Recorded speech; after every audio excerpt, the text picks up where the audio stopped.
Cyber हल्ला काही वर्षांपूर्वी सायबर हल्ला हा करण्यासाठी मोठी टीम, वेळ, तांत्रिक कौशल्य या सगळ्या गोष्टी लागत होत्या. पण आता आर्टिफिशियल इंटेलिजन्स म्हणजेच कृत्रिम बुद्धिमत्ता यानं हे समीकरणच बदलून टाकलेलं आहे. एआयच्या मदतीनं काही सेकंदामध्ये माहिती गोळा करणं, फसवणूक करणारे संदेश तयार करणं, डीफेक बनवणं आणि सॉफ्टवेअरमधल्या सुरक्षा त्रुटी शोधणं शक्य होतं. आणि याच एआयचा वापर भारताच्या महत्त्वाच्या पायाभूत सुविधांवर सायबर हल्ल्यांसाठी झाला तर अणुऊर्जा प्रकल्पांपासून ते संरक्षण यंत्रणेपर्यंत भारतासमोर निर्माण झालेल्या या नव्या सायबर संकटाचं नेमकं काय स्वरूप आहे आणि भारत याला सामोरं जाण्यासाठी किती तत्पर आहे, तयार आहे, पाहूया यावर.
कुठल्याही देशामधले अणुऊर्जा प्रकल्प, विद्युत प्रकल्प किंवा मोठे इन्फ्रास्ट्रक्चर्स, एअरपोर्ट्स ह्यांच्यावर सुद्धा कधी अटॅक होऊ शकतो, सायबर अटॅक होऊ शकतो.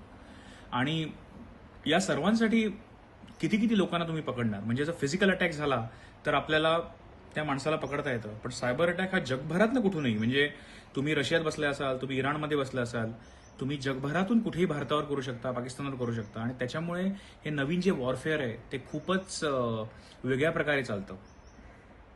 आता ह्याच्यामध्ये आपण करायचं काय मग? हा धोका तर नक्कीच आहे.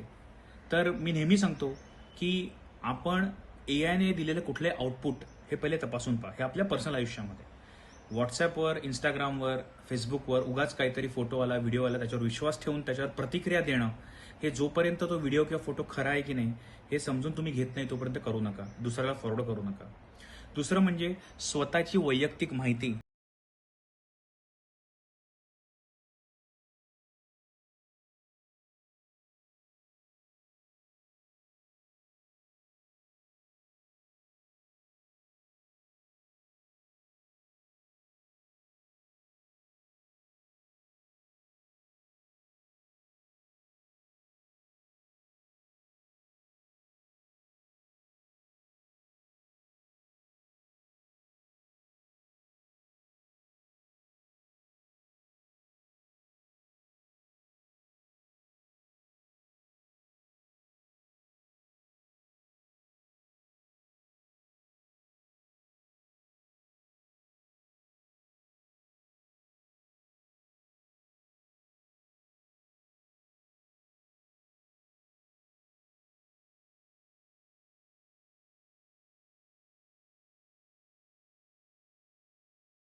तुम्ही कोणाचे डीप फेक्स बनवता, तुम्ही इमेज एडिट करू शकता. म्हणजे पूर्वी आपण असं म्हणायचो की मी माझ्या डोळ्यांनी पाहिले, चक्षुवर्य सत्तम. आता मी डोळ्यांनी पाहून सुद्धा त्याच्यावर विश्वास ठेवू का मला माहिती नसतं. आणि त्याच्यामुळे असं झालेलं आहे की कोणीही एआयचा वापर करून काहीही बनवतं, इंटरनेटवर टाकतं, समाज माध्यमामुळे ते जगभर पसरतं आणि त्याचा प्रॉब्लेम होतो सर्वांना आपल्याला, की काही लोकांना कळत नाही की त्याच्यावर खोटे काही केले ते खोटे डिफेक्ट्स वगैरे आहेत ते कळत नाही लोकांना. आणि हा फक्त आपल्या पर्सनल आयुष्यातला प्रॉब्लेम नाही आहे. बऱ्याचशा देशांना आणि बऱ्याचशा संस्थांना सुद्धा हा प्रॉब्लेम येतोय.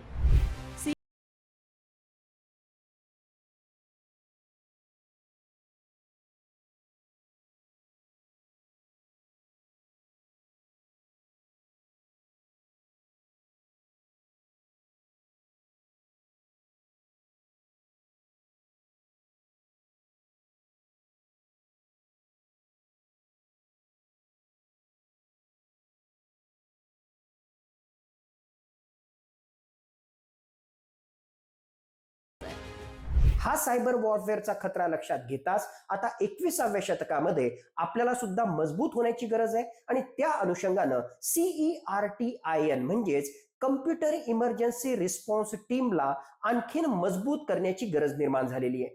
एकूणच भविष्यामध्ये ऑटोनॉमस सायबर डिफेन्स सिस्टम त्या ठिकाणी त्याच्यात असो किंवा एकूणच जागरूकता वाढवण्यासाठी आता खऱ्या अर्थानं भारत सरकारला पुढचं पाऊल घेण्याची गरज निर्माण झालेली आहे. अशा प्रकारे अवेअरनेस जर वाढवला नाही तर पुढचं युद्ध हे रणभूमीवर लढलं जाणार नाही, तर अल्गोरिदमच्या माध्यमातून एका क्लिकवर संपूर्ण देश बर्बाद करण्याची क्षमता या सायबर वॉरफेअरमध्ये आहे. आणि म्हणूनच येणाऱ्या काळामध्ये आत्मनिर्भर भारतच्या अनुषंगानं स्वदेशी LLM असो किंवा वेगवेगळ्या प्रकारच्या सेमीकंडक्टर आणि चिपच्या माध्यमातून स्वतःला मजबूत बनवण्याची गरज आज घडीला खऱ्या अर्थानं निर्माण झालेली आहे. भारतात